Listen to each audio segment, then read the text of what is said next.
अज्ञात लेखक। निकिता फिलोसॉफी में पीएचडी कर रही थी। उसे किताबें पढ़ने का इतना शौक था कि वो किताबों और कहानियों में ही अपनी दुनिया ढूंढती थी। निकिता जब ग्रेजुएशन में थी तो उसने एक किताब पढ़ी थी, वर्ड्स नॉट सेड। तब से ही उसे उस राइटर से एक अटैचमेंट सी हो गई थी।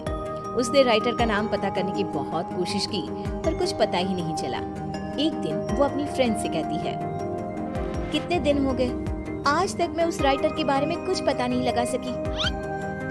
आज तक तू वहीं अटकी पड़ी है, किताबों की दुनिया को वहीं तक छोड़ दे बहन, कुछ नहीं रखा उसमें। फिर तो तुझे कुछ पता ही नहीं।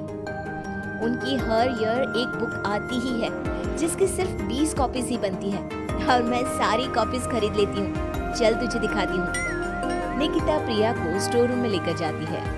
रूम बिल्कुल ठंडा। प्रिया को ऐसा महसूस होता है जैसे वो यहाँ पहले आ चुकी है। कुछ अजीब सा महसूस हो रहा है, मानो मुझे कोई अपनी ओर खींच रहा हो। कमरे में चारों तरफ गुफ अंधेरा। अपने फोन की फ्लैश लाइट ऑन कर निकिता फोन को चारों तरफ घुमाती है। हर तरफ बस उस अज्ञात राइटर की ही किताबें थी। सारी बुक्स को यहाँ छिपा कर रखती हूँ मैं, मेरे अलावा यहाँ कोई भी आता नहीं, इसीलिए इस बात की घर पर किसी को भनक तक नहीं है। ऐसा क्या होता है उनकी किताबों में कि तू इतनी दीवानी हो गई है उस राइटर की। निकिता वहीं अपने पास के सेफ से एक बुक उठाती है। उसकी धूल झटकती हुई उसका पहला पन्ना पढ़ना शुरू करती है।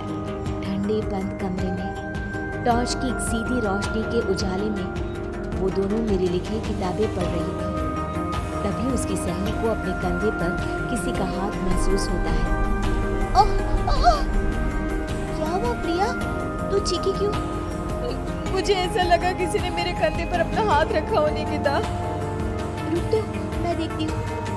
निकिता हर तरफ लाइट दिखाती है पर वहाँ पर कोई नहीं होता। देख तो, कहाँ कोई है यहाँ? छोड़, तू कहानी सुन। फिर उसे लगता है मानो एक भारी सा हाथ उसके सर को सहलाता है। क्या फालतू किताब है, बंद कर इसे, मैं घर जा रही हूँ। दोनों कमरे से बाहर आ जाते हैं। क्या हुआ यार, तू ऐसे अचानक बाहर क्यों आ गई? अरे कैसी किताब है यार प्रिया, तू जो कुछ भी पढ़ रही थी सब वैसा ही हो रहा था। अब समझ में आया तू खोई खोई से क्यों रहने लगी है। एक मिनट, क्या वो राइटर मुझे भी जानता है? मेरे बारे में और क्या क्या लिखा है उसमें? दे मुझे वो किताब दे, मैं घर जा रही हूँ, वहीं पढ़ूंगी। मुझे जानना है कि फिर मेरे साथ क्या होगा।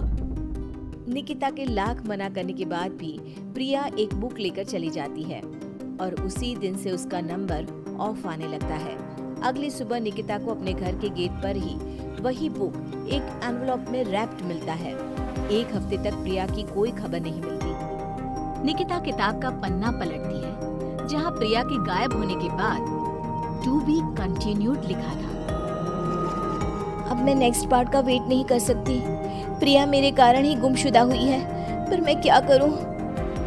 निकिता एनवलप में आए बुक को खोलती है जिसमें एक एड्रेस होता है, एक ऐसी जगह जिसका नाम गूगल पर भी मौजूद नहीं था। पर निकिता बस पकड़कर निकल पड़ती है। पालनखेत, पालनखेत।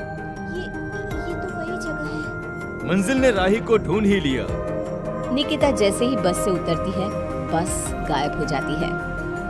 लगता है ये बस मुझे यहाँ लाने के लिए ही आई थी। निकिता रोड से जंगल की ओर बढ़ती है।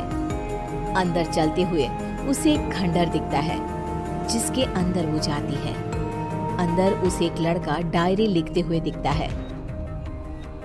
अरे आ गई आप, आइए आइए। आप ही है वो राइटर? मुझे बताइए कहाँ है प्रिया? वहाँ देखो। निकिता देखती है कि दीवार पर प्रिया की तस्वीर लगी हुई है जिस पर हाथ चढ़ा हुआ है। प्रिया की फोटो के साथ वहाँ कई और लोगों की तस्वीरें भी थी। ये सब क्या है? मेरी कलम श्रापित है, मैं ना भी चाहूँ तो भी ये चलेगी। जिस किसी का जिक्र ये करती है उसे मार कर ही दम लेती है। ये सिलसिला शुरू हुआ था जब मैं 16 साल का था। एक नदी के किनारे मुझे ये पेन मिली। मैं इसे अपने कपड़ में रख कर भूल गया। फिर एक दिन अचानक कपड़ से लाल रोशनी आई। मैंने उसे खोला तो पेन चमक रही थी और इसने लिखी मौत की दास्तां। मेरा सब कुछ इसने छीन लिया, सब कुछ। मैंने उसे खत्म करना चाहा पर नाकाम रहा। मैं सब कुछ छोड़कर जंगल में रहने लगा पर यह तब भी नहीं रुकी। तो इसे रोकेगा कौन? तुम नहीं मरी। बाकी जिस किसी का भी इसने जिक्र किया उसको इसने निगल लिया।